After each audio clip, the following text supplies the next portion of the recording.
말씀 함께 보시겠습니다. 에베소서 6장 13절에서 17절. 오늘은 구원의 투구에 대해서 여러분과 말씀을 나누도록 하겠습니다. 전신갑주 구원의 투구에 대해서 말씀드리도록 하겠습니다. 에베소서 6장 13절에서 17절, 316쪽 에베소서 6장 13절에서 17절을 다 함께 한 목소리로 읽겠습니다. 시작. 그러므로 하나님의 전신갑주를 취하라. 이는 악한 날에 너희가 능히 대적하고 모든 일을 행한 후에 서기 위함이라. 그런즉 서서 진리로 너희 허리띠를 띠고 의의 호심경을 붙이고 평안의 복음이 준비한 것으로 신을 신고 모든 것 위에 믿음의 방패를 가지고 이로써 능히 악한 자의 모든 불화살을 소멸하고 구원의 투구와 성령의 검 곧 하나님의 말씀을 가지라. 아멘. 여러분에게 한없는 믿음의 확신과 평안이 함께 하시기를 축복합니다. 사탄이 흔드는 것은 우리의 구원의 믿음입니다. 우리의 구원의 믿음을 얼마나 공격하는지 몰라요. 오늘 성경에서는 특별히 구원의 투구라고 했습니다. 투구가 무엇이죠? 군인으로 치자면 이제 철모네요. 철모. 요즘은 철모, 제가 군대 갔을 때만 해도 이제 철모가 있었어요. 철로 된 거. 근데 이제 후배들 보니까 하이바라고 해가지고 이제는 약간 가벼운 좋은 걸 이제 보급이 나오기 시작해가지고 이제 저 제대할 쯤에는 거의 다 가볍고 좋은 걸로 이렇게 다 바뀌었는데, 머리를 보호하는 거죠. 머리를. 철모. 여기서 말하는 구원의 투구도 머리를 보호하는 것입니다. 머리가 뭐 하는 거죠? 우리의 모든 판단을 하는 것, 지시하는 것, 내 인생의 지혜와 뜻이 다 여기서 나오잖아요. 근데 이 머리를 뭘로 커버해야 돼요? 구원의 투구로 내 머리를 보호하지 않으면 안 돼요. 왜? 사탄은 어디를 공격하니까요? 우리의 생각을 공격해서 구원의 확신을 잃게 만드니까요. 미국의 제2부흥기를 이끌었던 무디 목사님이 집회를 인도하고 있었대요. 한참 집회를 인도하고 있는데 윌버 체프맨이라는 대학생이 예배 끝나고 무디 목사님에게 찾아왔어요. 목사님, 저는 구원의 확신이 없습니다.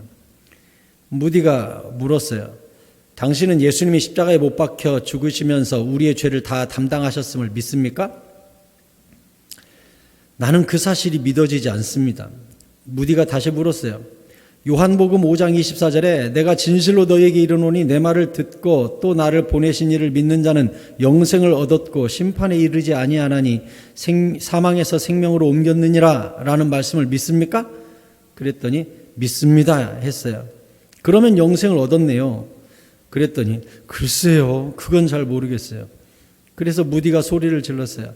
당신은 믿습니까? 아니요, 잘 못 믿겠는데요. 아니, 하나님이 영생이 있다고 하잖아요. 그래도 잘 모르겠습니다. 무디가 더 크게 소리를 질렀어요.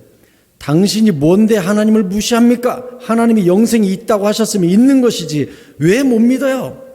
이 말을 듣고 이 체프맨이라는 학생은 크게 뉘우치게 됐습니다.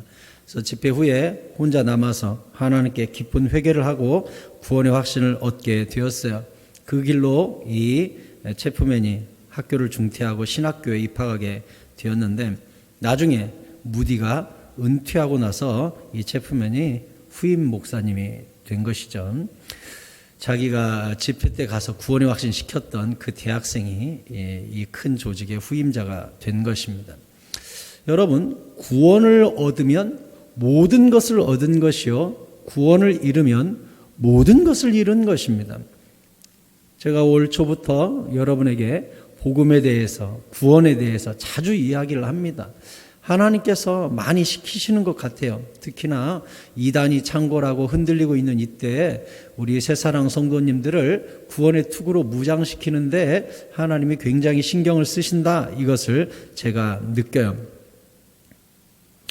여러분, 이 구원의 투구를 우리가 단단히 써야만 사탄의 여러 공격들로부터 우리가 보호를 받을 수 있는데, 사탄은 우리의 구원의 확신을 흔들기 위해 여러 가지 이야기를 해요. 예수 그리스도가 유일한 구세주가 아니야. 다른 길이 있어. 종교다원주의로 산 정상에 올라가는 길이 한 길만 있니? 여기도 있고 여기도 있고 여기도 있고 어차피 정상에서 만나는 거지. 모든 종교가 길은 다르지만 어차피 다 좋은 데 가자는 거 아니야? 어떻게 들어보면 그럴듯하죠? 여러분, 산 정상으로 가는 다른 길 한번 가보십시오. 다 낭떠러집니다. 저 산 정상 하나님께 들어가는 천국은요, 나 외에 다른 길이 없다고 이야기하신 예수 그리스도의 원웨이, 다른 길은요 다 낭떠러지, 다 지옥 떨어져요. 무슨 정상에서 다 만나요?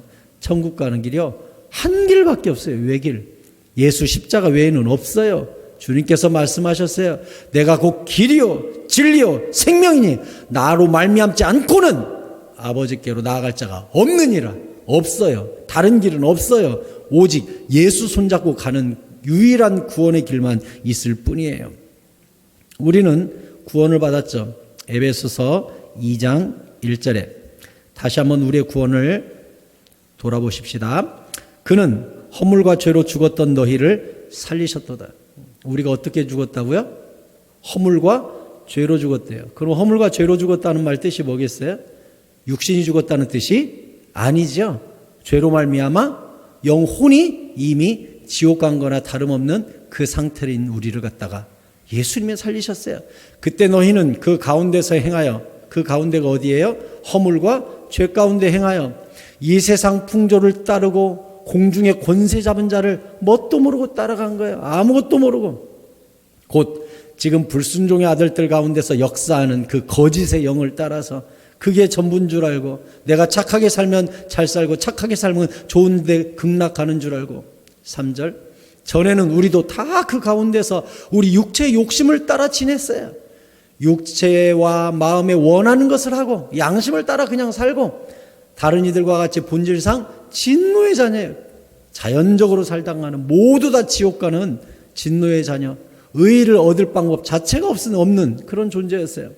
그런데 긍휼이 풍성하신 하나님이 우리를 사랑하사 그 큰 사랑을 인하여, 사랑하신 그 큰 사랑을 인하여 허물로 이미 지옥 가는 우리 죽은 영혼을 그리스도와 함께 살리시고 너희는 은혜로 구원을 받은 것이라. 아멘입니까?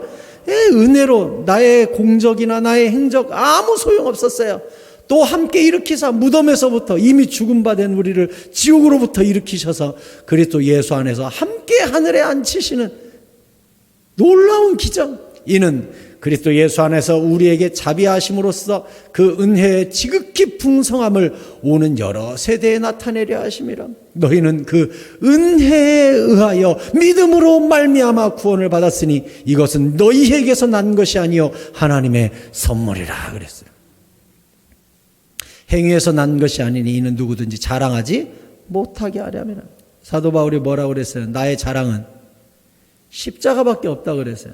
그러면 이게 사도 바울의 겸손을 이야기하는 거예요? 여러분, 사도 바울이 사실은 자랑할 게 많지요. 족보, 학력, 그의 행적, 바리새인 중에 바리새인, 율법에 흠이 없는 자, 너무나 자랑할 게 많았죠. 그런데 사도 바울이 나는 십자가 외에는 자랑할 거 없다 했으니 우리가 보기에 참 성경도 13권이나 쓰고 배운 것도 많고 그렇게 학벌도 좋은 양반이 참 겸손해요. 우리가 그렇게 생각할 수 있죠. 사도 바울이 겸손하니까 십자가 외에는 내가 나머지는 감추고 싶다 이렇게 이야기한 것 같죠? 아니에요. 사도 바울이 뭘 이야기한 거예요? 하나님의 의, 천국 앞에서 내가 꺼낼 것은 오직 십자가 하나밖에 없다. 나머지는 아무 쓸데가 없다. 그러니까 겸손으로 아이고 내가 나머지는 배설물로 여긴다 이게 아니에요. 주님 앞에 그거 꺼내봐야 지나간 시간 차표예요. 아무 소용도 없어요. 그냥 쓰레기예요. 그러니까 사도 바울이 천국에 들어가는 원웨이의 유일한 증표는 예수 그리스도의 십자가의 보혈밖에 없으니까 나는 십자가 외에 자랑할 거 없다. 이걸 바꿔 말하면 주님 앞에 내가 꺼낼 것은 십자가의 피밖에 없어요. 그걸로 천국 가니까. 나머지는 다 뭐죠? 자기의 공로죠. 내가 열심히 공부한 것, 성경 많이 쓴 것, 전도 많이 한 것, 이거 다 공로죠. 근데 그것이 천국을 결정하는 것은 아니에요. 천국은 오직 주일날도 제가 여러분께 말씀드렸죠. 6월절 어린 양의 피가 발라졌냐 안 발라졌냐 딱 이거 하나밖에 안 봐요. 주님이 발라졌으면 패스 오버, 안 발라졌으면 그냥 진노 끝장이에요. 그냥 하나밖에 없어요. 물론 우리가 봉사하고 전도하고 헌신하고 섬기고 기도하고 말씀대로 순종했던 많은 것들이 쓸모없다는 얘기가 아니에요. 그런 것들은 다 천국에서 뭐예요? 고스란히 주님이 갚아주시는 상급이에요. 잘하였도다 착하고 충성된 종아하고 주님이 어마어마하게 갚아주실 거예요. 네. 최고의 투자는 천국을 위해 투자하는 게 맞죠. 오늘은 그것을 이야기하는 게 아니라 구원에 대해서 이야기하는 거예요. 로마서 4장 19절에서도 아브라함, 구약 사람 아브라함은 어떻게 구원 얻었을까요? 율법을 다 지켜서 구원 얻었을까요? 과연 아브라함은 어떻게 천국 갔을까요? 그가 100세나 되어 자기 몸이 죽은 것 같고 사라의 태가 죽은 것 같음을 알고도 자기와 아내가 둘 다 애를 낳을 방법이 아예 없다는 것을 알았어요. 알았어. 경험적으로 알았어요. 그런데 믿음이 약해지지 아니하고 20절에 믿음이 없어 하나님의 약속을 의심하지도 않고 믿음으로 견고해져서 하나님께 영광을 돌리며 약속하신 그것을 또한 능히 이루실 것을 확신해버렸다는 거예요. 우리 집사람 생리도 끝나고 이미 애 못 낳는 몸인 거 알아. 나도 애 낳을 능력이 없다는 걸 알아. 이미 경험상 애는 불가능해요. 근데 주님이 주시겠다고 했어요. 그러니 의심하지 않고 확신을 갖고 하나님이 하신다고 하면 되는 거야 라고 생각했다는 거예요. 현실과 아무 관계없이, 능력과 아무 관계없이 주님이 주신다고 했으니 당연히 생긴다는 거예요. 그걸 그렇게 믿어버렸다는 거예요. 확신해버렸다는 거예요. 그랬더니 주님이 그러므로 그것이 그에게 의로 여겨졌다는 거예요. 아브라함이 왜 천국 갔어요? 의인 돼서 천국 갔거든요. 그러면 왜 하나님이 아브라함을 너는 의인이다라고 얘기해 주셨다고요? 불가능을 가능으로 믿어버리니까 너는 주님이 말하면 믿는 애구나. 너는 의인이야. 구약에도 어떻게 구원받았다는 걸 알 수 있어요? 믿음으로 구원받았다는 걸 알 수 있어요. 구약이나 신약이나 다른 게 아니에요. 구약이잖아 신약이잖아 다 마찬가지예요. 믿어서 천국 가는 거예요. 믿어서. 23절에 그에게 의로 여겨졌다 기록된 것은 아브라함만 위해서 기록했겠냐. 그 말을 의로 여기심을 받을 미래의 우리를 위해서도 그 말을 기록해 놓은 거 아니냐. 곧 예수 우리 주를 죽은 자 가운데서 살리신 이를 믿는 자, 우리의 부활을 믿는 자, 우리의 죄사함을 믿는 자, 그 믿는 자에게 주님이 우리에게 칭호를 주셔요. 어떤 칭호를요? 너는 의인이다. 뭐 했으니까요? 믿었으니까. 예수님의 피가 내 죄를 씻었음을 믿습니다. 예수님이 부활하셨으니 부활의 첫 열매가 되셨고 나는 다음 열매로 부활할 것을 믿습니다. 그러면 주님이 뭐라 하신다고요? 네가 착하게 살았으니 의인이네, 죄를 안 지었으니 의인이네, 이게 아니라 나를 믿었으니 의인이네, 이렇게 해주신다는 거예요. 여러분, 그렇게 따지면 우리 모두가 의인이죠. 창세기 15장 6절에 같이 읽을까요? 시작. 아브라함이 여호와를 믿으니 여호와께서 이를 그의 의로 여기시고. 아멘. 이 말을 왜 기록했다고요? 후세 우리를 위하여 기록했다고요. 이 창세기 말씀이 왜 기록되어 있다고요? 후세 우리를 위하여. 우리도 어떻게 의를 얻는다고요? 믿음으로. 이신칭의. 믿음으로써 칭의, 의인이라 칭하게 된다. 이신칭의. 그 교리가 여기서 나온 거 아니에요. 어떤 행함을 잘한다고 얻는 구원이 아니라고요. 그냥 믿어져서 의인이 된 거라고요. 예수의 피가 내 죄를 씻었네. 그게 믿어지네. 그럼 의인이에요. 예수님이 부활하셨으니 나도 부활하겠네. 의인이에요. 그게. 여러분, 예수님의 피가 우리를 씻었습니까? 예수님이 부활하셨으니 우리도 부활합니까? 그 예수의 공로로 우리 천국 갑니까? 갑니까? 아멘이죠. 여러분 모두가 의인이에요. 주님이 뭐라고 하세요? 네가 입술로 시인했네. 네가 예수의 피를 인정했네. 너는 의인이야. 믿었으니 의인으로 쳐주는 거예요. 요한일서 5장 11절에 또 증거는 이것이니 하나님이 우리에게 영생을 주신 것과 이 생명이 그의 아들 안에 있는 그것이니라. 아들이 있는 자에게는 생명이 있고 하나님의 아들이 없는 자에게는 생명이 없느니라. 내가 하나님의 아들의 이름을 믿는 너희에게 이것을 쓴 것은 너희로 하여금 너희에게 영생이 있음을 알게 하려 함이라 했어요. 누구에게 영생이 있다고요? 13절에 뭐라고 써 있어요? 하나님의 아들의 이름을 믿는 너희. 그 예수의 이름이 나를 씻었고 그 예수의 이름이 나를 부활하게 만들 것이며 그 예수의 이름의 능력이 나를 장차 저 천국에 데려갈 것을 믿는 그 믿음 안에 뭐가 있다고요? 영생이 있다고요. 그 믿는 믿음 안에 영생이 있다는 거예요. 이 영생은 그 예수 그리스도께서 우리 안에 오셔서 믿음 주시고 시인하게 하시고 확신 주셔서 우리가 얻은 거 아니에요? 내가 믿어야지, 이렇게 해서 믿어야지, 믿어보자 막 자기를 쇠뇌시키고 자기를 막 암기하고 이렇게 해가지고 믿음이 생긴 게 아니라 우리가 어느 날 믿어졌잖아요. 어떤 사람은 모태신앙으로 그냥 태어나면서부터 믿어진 사람도 있어요. 엄마 복중에서부터 세례요한처럼 성령 충만해가지고 원래부터 그냥 믿었던 사람도 있어요. 저도 그래요. 그냥 엄마 뱃속에서 나왔을 때부터 당연히 예수님 믿고 그냥 이렇게 생각하고 그냥 믿어졌어요. 우리 부모님한테 얘기 들어보니까 어릴 때부터 제가 밥상머리에서 예수님 이야기하고 눈물 뚝뚝 흘리고 그랬다는 거예요. 제가 뭘 알아서? 모르죠. 근데 우리 어머니가 성령 충만할 때 저를 임신하고 한 번도 예배를 안 빠지고 저를 배 이만큼 만삭인 채로 교회 군불 떼서 밥하신 사진이 집에 있어요.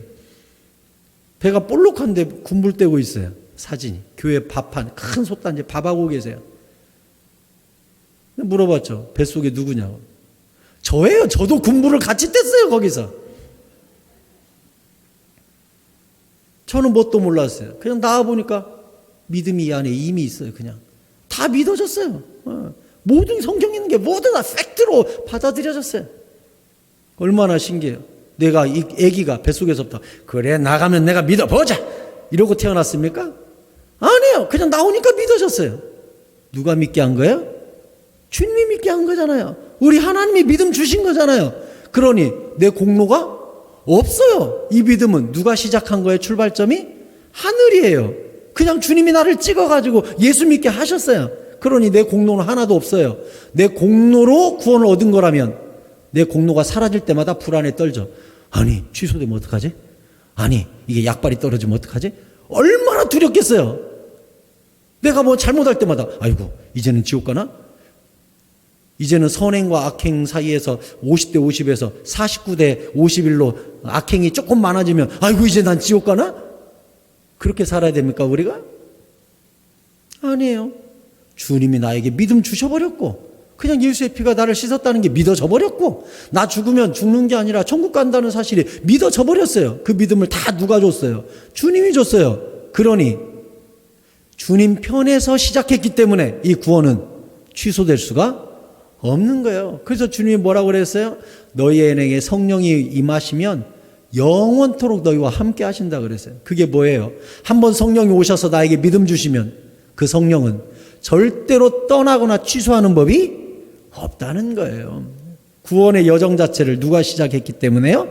하나님이 시작했기 때문에. 그래서 우리의 구원의 투구는요, 딱 쓰는 순간 영원토록 안 벗어져요. 이게 딱 쓰면 끝나버려요. 몸에서 일체가 돼버려요. 이게.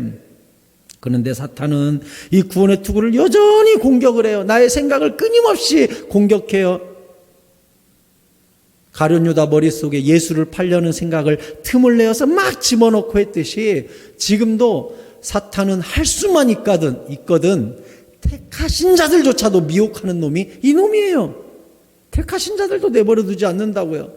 그러니 우리가 무릇 지킬 만한 것보다 뭘 지켜야 돼요? 생각을 지켜야 돼요. 잠언 23장 7절에 보면 중요한 말이 나오지요. 같이 읽어봅시다. 시작. 대저 그 마음의 생각이 어떠하면 그 위인도 그러한즉 했어요. 이게 무슨 뜻이에요? 그 생각이 그 사람이라는 거예요. 그 생각이 그 사람이에요. 그 마음의 생각이 어떠하면 그 위인도 그 사람이라는 거예요. 그러니까 그 사람은 그 사람의 생각이 그 사람이에요. 악한 생각을 하면 악한 사람이요, 선한 일을 생각을 하면 선한 사람이에요. 그 생각이 그 사람이에요. 로마서 8장 6절에 같이 읽어요. 시작. 육신의 생각은 사망이요 영의 생각은 생명과 평안이니라. 아멘. 자꾸 육신의 생각을 하면 사망의 사람이고, 성령의 생각을 자꾸 하고 믿음의 생각을 하면 생명과 평안인 거예요. 그 생각이 그 사람의 운명을 결정하는 거예요. 생각이. 그러므로 잠언 4장 23절에서 우리가 너무나 잘 알고 있는 말씀 같이 읽읍시다. 시작. 모든 지킬 만한 것 중에 더욱 내 마음을 지키라. 생명의 근원이 이에서 남이니라. 아멘. 마음을 못 지키면 생사가 결정된대요. 여기서 마음을 내가 지키느냐 못 지키느냐에 따라 죽고 사는 게 거기서 결판난대요. 그런데 이 마음이라는 것, 이 생각이라는 것에 구원의 투구를 덮어 씌워야 이 마음과 생각이 지켜져요. 빌립보서 4장 4절에 주 안에서 항상 기뻐하라. 내가 다시 말하노니 기뻐하라. 너희 관용을 모든 사람에게 알게 하라. 주께서 가까우시니라. 아무것도 염려하지 말고 오직 모든 일에 기도와 간구로 너희 구할 것을 감사함으로 하나님께 아뢰라. 그리하면 모든 지각에 뛰어난 하나님의 평강이 그리스도 예수 안에서 너희 마음과 생각을 지키시리라 했어요. 우리 마음과 생각, 이 구원의 투구를 지키는 법을 성경이 뭐라고 가르쳐 줬어요? 아무것도 염려하지 말고 기도와 간구로 감사함으로 하나님께 아뢰면 하나님은 우리 생각을 지켜주신다는 거예요. 다시 말해, 기도로 깨어있지 않으면 생각을 지킬 수 없고, 기도로 깨어있는 자는 언제 도적이 올런지 알고 생각을 견고하게 지켜서 하나님 앞에 잘했다 칭찬 듣는 주님의 종이 된다는 거예요. 세상과 이단은 우리를 지금도 흔듭니다. 우리의 생각을 흔듭니다. 우리의 구원의 확신을 흔듭니다. 고린도후서 4장 4절에 보니까 중요한 단어가 또 나오지요. 같이 읽어요. 시작. 그 중에 이 세상의 신이 믿지 아니하는 자들의 마음을 혼미하게 하여 그리스도의 영광의 복음의 광채가 비치지 못하게 하매니 그리스도는 하나님의 형상이니라. 아멘. 그리스도 영광의 복음의 광채가 비추면 그 사람에게 구원 역사가 시작되고 사죄와 회개 역사가 시작될 텐데, 하나님의 축복과 복음과 이 사죄 은총이 막 빛처럼 비출 때에 이 세상의 악한 신이 믿지 아니하는 자들의 마음속에 들어가 가지고 혼미하게 만들고 의심하게 만들어 가지고 고지고대로 못 듣게 만들어 가지고 복음의 광채가 비치지 못하러 혼미한 먹구름을 여기다가 끼게 한다는 거예요. 여러분도 전도해 봐서 알죠? 전도해 보면 어떤 사람은 쉽게 그래? 같이 영접기도 합시다. 그럴까? 이런 사람도 있는가 하면, 무슨 말만 하면 꼬투리를 잡고 말이 되니 안 되니 하면서 꼬치꼬치 다지면서 아이고 너나 잘 믿어라. 아이고 나도 나중에 시간 되면 갈게. 아이고 죽을 때나 별소리 다 하면서 다 피해가요. 그 사람들 마음속에 먹구름이 껴있죠. 어떤 먹구름이요? 사탄이 만들어 놓은 혼미한 먹구름, 혼미한 영을 여기다가 부어놔가지고 영광의 광채를 이 혼미한 먹구름이 다 가리고 있는 거예요. 이 세상의 이단들이 다 그래요. 구원파는 뭐라 그래요? 언제 구원받았냐? 날짜 알고 있냐? 한 번 회개하면 영원히 회개할 것도 없다. 죄인죄 지어도 아무 상관없다. 이상하게 가르치죠. 신천지는요, 여호와 증인은요, 모든 이단들이 다 와서 우리 마음속에 진리의 광채를 가리는 먹구름을 막 뿌리고 가라지를 막 뿌리고 혼미케 한다고요. 우리 생각을. 그러니 성경에서 이단을 뭐라고 가르쳤습니까? 한 번, 두 번 훈계한 후에 듣지 않으면 멀리해라. 가가지고 전도하려고 하지 마라. 한 번, 두 번 경고하고 그런데도 이단의 길에서 돌아서지 않으면 멀리해버려라. 심지어 뭐라고 얘기했어요? 만나거든 인사도 하지 마라. 인사도. 왜요? 인사하고 만나고 사귀면 내 안에 뭐가 들어와요? 혼미한 먹구름이 들어와요. 자꾸 듣다 보면 그런가? 하고 여기가 먹구름이 점점 들어오는 거예요. 그러나 주님이 아예 교제권 자체를 차단해버리라고 이야기했어요. 왜? 혼미한 영이 스며들어와요. 그냥 지나쳤던 말이 나중에 생각해보면 일리가 있는 것 같기도 하고 이만희 믿으면 천국 갈 것 같기도 하고 막 이래진다니까요. 말도 안 되던 것들이 자꾸 들으면 그런가 싶어진다니까요. 사람이. 왜 사기당해요? 뻔히 들어보면 사기꾼인지 알아요. 반복하면 또 이야기하고 옆 사람 데리고 와가지고 나도 그래서 돈 벌었느니 막 듣다 보면 왠지 투자하면 일확천금 벌 것 같은 거예요. 자꾸 듣다 보면 주님이 그걸 아셔요. 그래서 이단하고는 자꾸 듣는 일이 없도록 차단해야 돼요. 오히려 일방통행으로 한 번, 두 번 훈계하고 안 듣거든 인사도 하지 말라고 그렇게 성경에 가르쳐놨어요. 왜?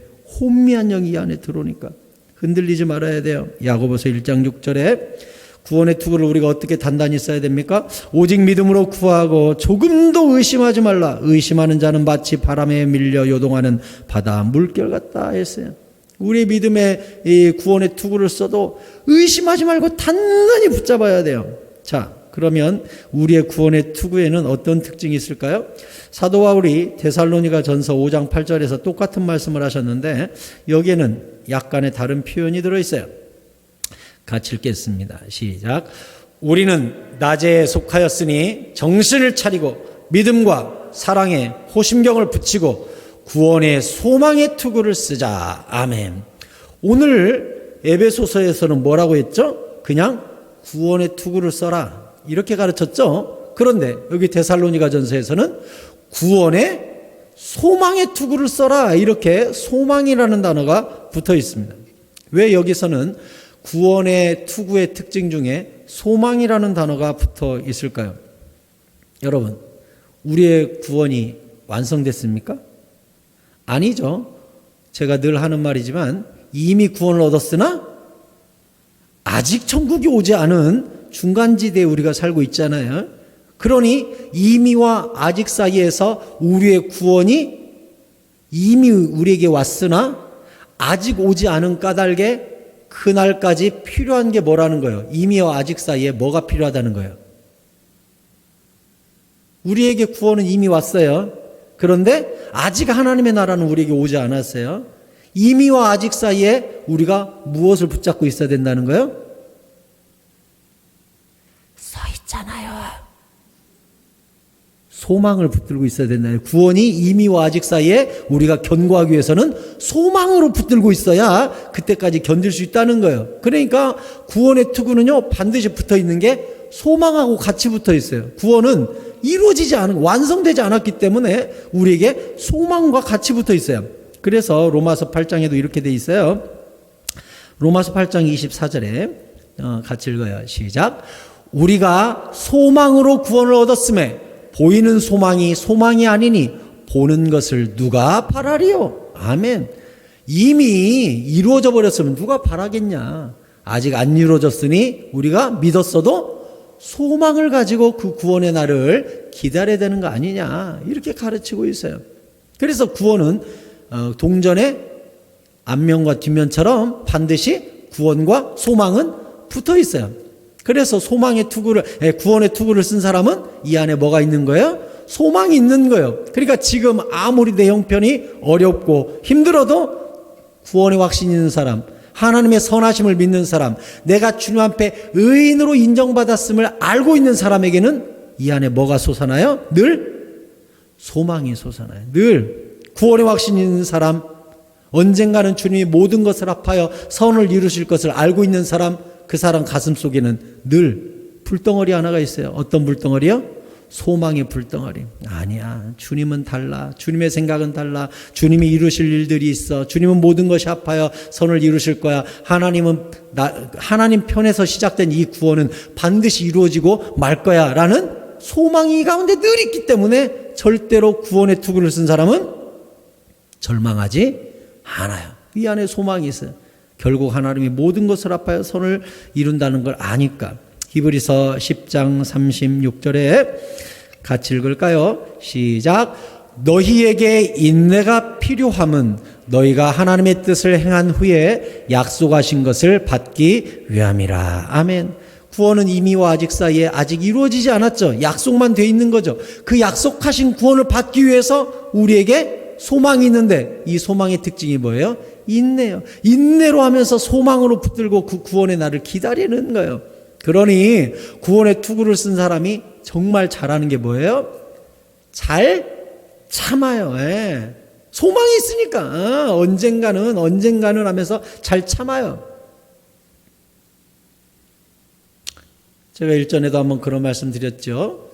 유태인들을 나치가 아우슈비츠 감옥에 집어넣고 온갖 생체 실험을 하고 사람을 죽여서 기름을 내고 비누를 만들고 뭐 온갖 못된 짓을 다 할 때 아침마다 아우슈비츠에 있는 포로된 자들을 다 마당에 끄집어내서 독일군 장교가 요만한 짝대기 하나 들고 지나가면서 너 하면 그 사람만 전부 그날 실험실로 끌려가고 가스실로 끌려가서 다 죽었다는 거예요. 너 찍으면 그날이 죽는 날이에요. 근데 아우슈비츠에서 살아남은 어떤 사람이 글을 썼더라고요. 리더스 다이제스트에 글을 썼길래, 제가 옛날이에요. 고등학교 시절인가 리더스 다이제스트를 이렇게 읽는데 거기 그 사람 수기가 실려 있어요. 읽어봤더니 그 사람이 어떻게 자기는 아우슈비츠에서 살아남았는가. 그러니까 이 수기 제목이 나는 어떻게 아우슈비츠에서 살아남았는가라는 제목으로 자기가 글을 썼어요. 쭉 읽어보니까 뭐라고 써있냐. 자기는 아우슈비츠 수용소 한 귀퉁이에서 요만한 유리 조각 하나 주워갖고 들어갔대요. 그래서 숙소에서 이 유리를 날카롭게 갈아가지고 아침마다 깔끔하게 면도를 했다는 거예요. 왜? 지저분해 보이고 병들어 보이고 나약해 보이는 사람을 콕콕 찍어서 다 죽이더라는 거예요. 어차피 죽을 거 죽기 전에 어떤 용도로 쓰자고 데려가서 죽이더라는 거예요. 그래서 자기는 날마다 씻고 세수하고 수염을 깎았대요. 덥수룩해 보이고 야위어 보이고 그러면 죽일까 봐 소망을 가진 거야. 그러면서 늘 난 언젠가 이 감옥에서 나갈 거다라고 늘 생각했다는 거예요. 난 언젠가 나간다. 틀림없이 나간다. 내 안에 소망이 있는 한 나는 산다 하고서 하루도 빠짐없이 면도를 했다는 거예요. 거기 써 있어요. 내가 아우슈비츠에서 살아남은 이유는 날마다 면도를 했다. 나는 반드시 살아나갈 걸 알고 있었다. 그렇게 써놨어요. 세상의 신념과 세상의 소망도요, 사람을 존재하게 만들고 살 수 있게 만드는 힘이 돼요. 하물며 우리겠습니까? 우리는 영원한 천국에 대한 확신과 소망이 있으니 인내로 승리해야 될 줄로 믿습니다. 무엇을 두려워하십니까? 무엇을 의심하십니까? 주님 편에서 시작된 구원은 반드시 이루어집니다. 누구도 변개하거나 되돌이킬 수가 없어요. 주님이 창세전부터 너는 내 것 하고 찍으면 끝난 거예요. 그러면 우리는 알고 있죠. 여호와의 결과는 기쁨이라는 것. 모든 것을 합하여 선으로 만드시고야 만다는 것. 하나님은 고집스럽게 한번 그 일을 작정하시면 해내고야 만다는 것. 우리가 알잖아요. 성경은 직진하고 하나님의 작정은 직진하고 하나님의 구원은 직진한다고 우리 배웠잖아요. 할렐루야. 우리는 직진해요. 우리의 구원은 반드시 이루어져요. 구원의 투구를 쓰고 소망의 확신을 가지고 천국을 기다리는 자는 그러면 어떻게 살까요? 우리가 어떻게 살아야 할까요? 요한일서 3장 3절에 이 구원의 소망의 투구를 쓴 자가 어떻게 사는지 써 있어요. 자, 같이 읽읍시다. 시작. 주를 향하여 이 소망을 가진 자마다 그의 깨끗하심과 같이 자기를 깨끗하게 하느니라. 아멘. 우리가 만날 하나님은 깨끗하기가 한량없고 거룩하기가 한량없어서 예수님의 제자 중에 변화산에 따라갔던 제자들이 있죠. 베드로, 안드레, 야고보, 요한. 이 네 제자가 변화산에 따라갔었어요. 그때 예수님이 변화산에서 하얀 광채 속에 거하셨는데 한쪽에는 엘리야가, 한쪽에는 모세가 옆에 서 있었어요. 그리고 장차 되어질 십자가의 일을 거기서 대화 나누고 있는 장면을 제자들이 봤거든요. 그때 거기 이런 표현이 써 있어요. 이 세상에 어떤 빨래로도 희게 할 수 없을 만큼 희어졌더라. 이렇게. 예수님이 천국의 사람을 만나고 있을 때 그 옷에서 광채가 나고 하얗게 변하는데 이 세상에 어떤 빨래로도 그렇게 희게 할 수 없을 만큼의 흰 광채가 그 몸에서 나오더라. 그게 뭐예요? 거룩이에요. 그게 여기에서 이야기한 깨끗함이에요. 주님은 그렇게 깨끗하시고 그렇게 거룩하신 분이에요. 그래서 이 소망을 가진 자, 주님 만날 준비하는 자마다 뭘 준비한다고요? 깨끗함을 준비한다고요. 거룩한 삶을 산다고요. 여러분,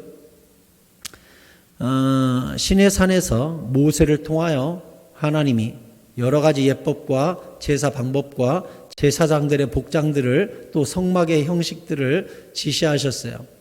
그때 제자들의 이 제사장의 특별히 대제사장의 복장, 여기에 뭐 에봇을 입고 에봇에 12보석을 끼우고 속옷, 겉옷, 수수를 달고 자색옷, 아주 디테일하게 나오죠. 그때 이마에 두른 게 있죠. 이마에. 제사장의 이마에. 제가 이제 조만간 예배에 대해서 설교할 때 그 부분을 이야기할 텐데요. 설교 준비를 해놨어요. 여러분에게 예배로 주님께 나아가라라는 제목으로 조만간 설교를 할 텐데 그 부분에 보면 이 띠를 금박띠를 매라고 돼 있어요. 그래서 제사장이 대제사장에게 금박띠를 이마에 매고 있습니다. 근데 여기다가 글씨를 새기라고 그랬어요. 글씨를 여기다가 금으로 글씨를 뭐라고 새기라고 성경이 기록한 줄 압니까?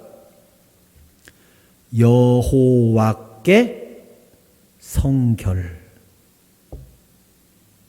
여호와께 성결. 여러분, 대제사장이 그 화려하고 아름답고 거룩한 옷을 입는데 여기다가 여호와께 성결이라는 금 머리띠를 띠라고 나와 있어요. 금관을. 그러면 이 글씨를 누가 읽어요? 제사장이 읽어요? 자기 이마에 써 있는 글씨를 어떻게 읽어요? 보이나? 안 보이죠.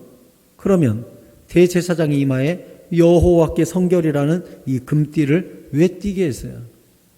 제사장의 복장은 누가 봐도 눈에 띄는 독특하고 아름다운 옷을 입고 있거든요.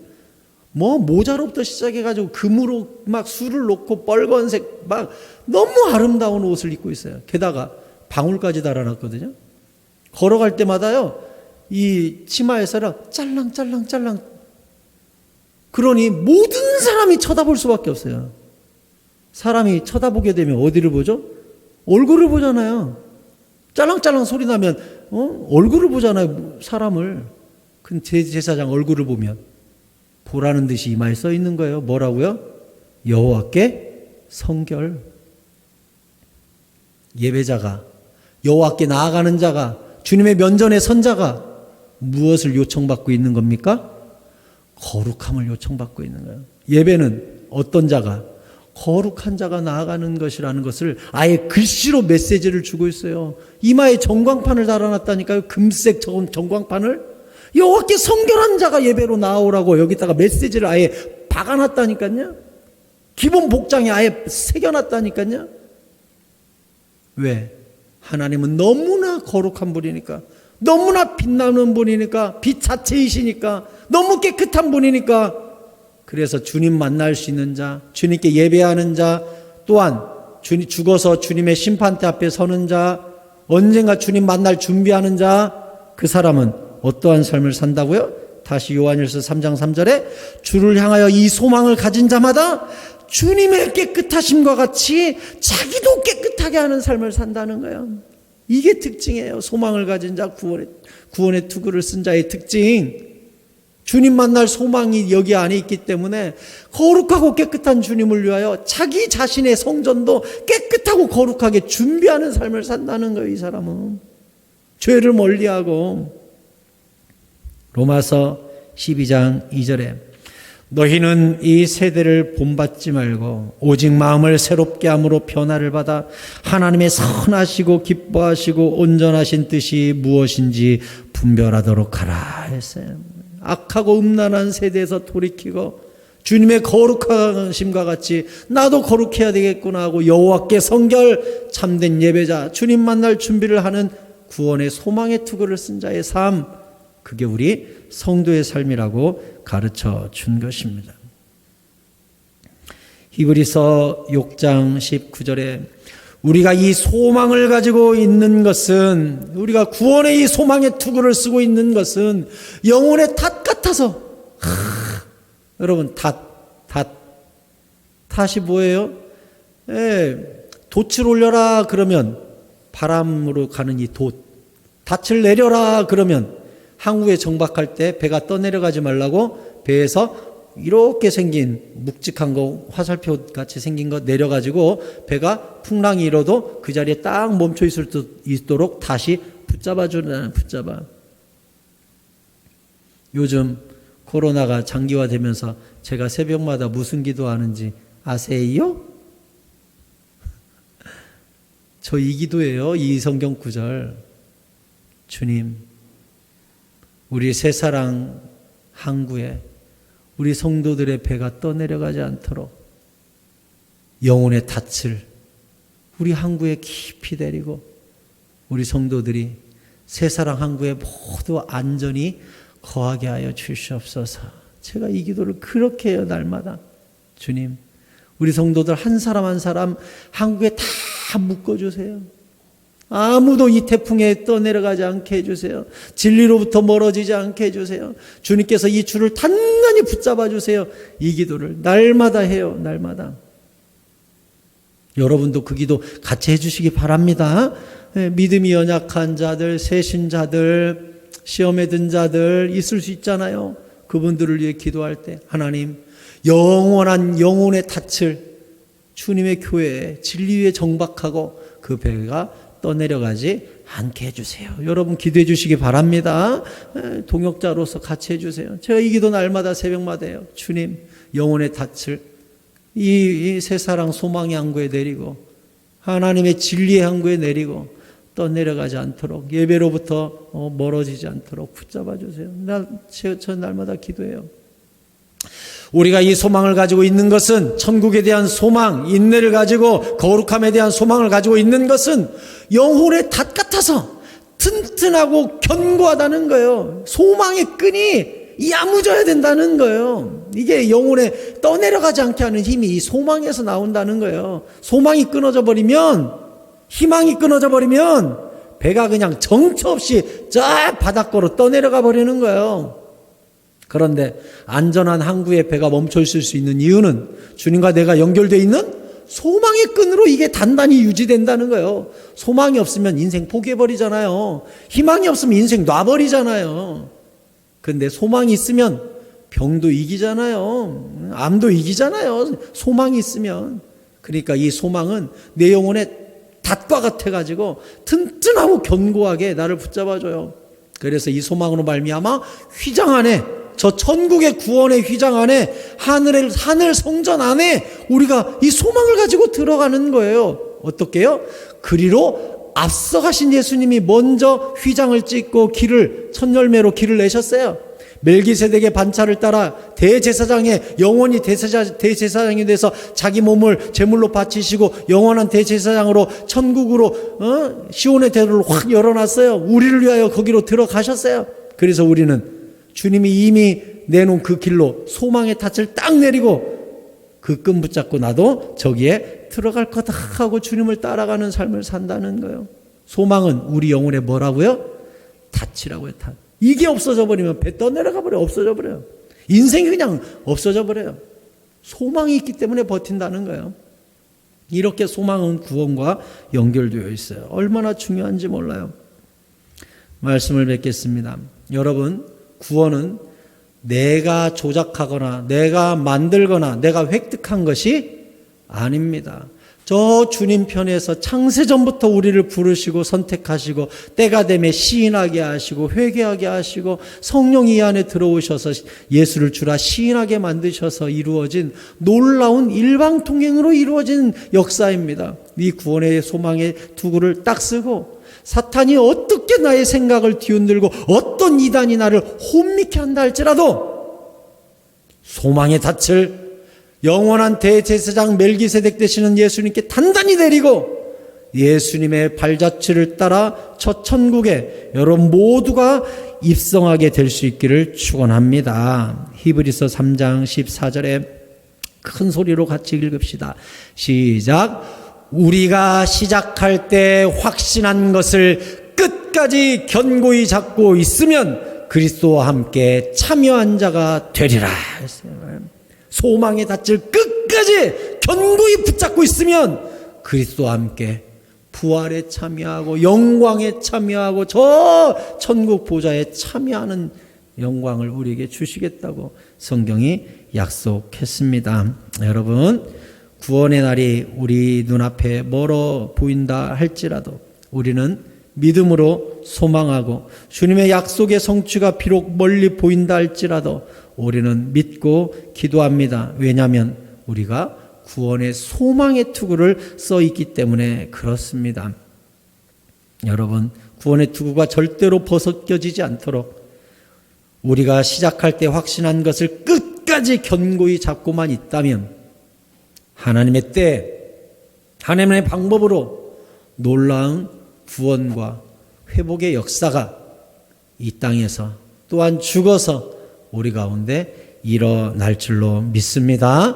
구원의 투구를 단단히 붙잡고 생명의 근원되는 마음과 생각을 잘 지킴으로 주님 만날 그날을 준비하며 깨끗함과 거룩함으로 준비하는 결단과 지혜가 여러분 가운데 함께 하시기를 축원드립니다. 아멘. 기도하십시다. 주님, 우리에게 구원의 투구를 이미 씌워주셨고 우리 생각과 입술을 장악하사 우리로 주님을 주라 시인하게 하시니 감사합니다. 이 구원은 이미와 아직 사이에서 소망의 끈을 붙들고 있는 중이오니 우리의 이 소망의 닻이 절대로 끊어지지 아니하도록 우리 가운데 믿음을 더하여 주시옵소서. 끝까지 견고히 붙잡고 있으면 주님과 함께 영광의 나라에 들어갈 날이 올 줄로 믿습니다. 하나님, 우리 영혼의 구원뿐만 아니라 이 땅에서 주님께로부터 구원함을 받아야 될 많은 문제들이 있습니다. 물질의 문제, 건강의 문제, 관계의 문제, 어려움들이 우리 가운데 많이 있습니다. 하나님, 우리에게 오셔서 소망이 있기에 우리가 기도하고 있사오니 만져주시고 응답하여 주시옵소서. 모든 것이 합하여 선이 되게 하시고 모든 것이 합하여 고백이 되게 하시고 모든 것이 합하여 기쁨이 될 수 있도록 도와주시옵소서. 이 밤에 우리가 기도할 때 오셔서 주의 성령으로 임재하여 주시며 우리 각 사람을 붙드사 소망의 항구에 단단히 닻을 내리고 끝까지 주님과 동행함으로 승리하는 주의 백성들 삼아 주시옵소서. 주님을 기다립니다. 임재하여 주시옵소서. 나사렛 예수 이름으로 기도드립니다. 아멘.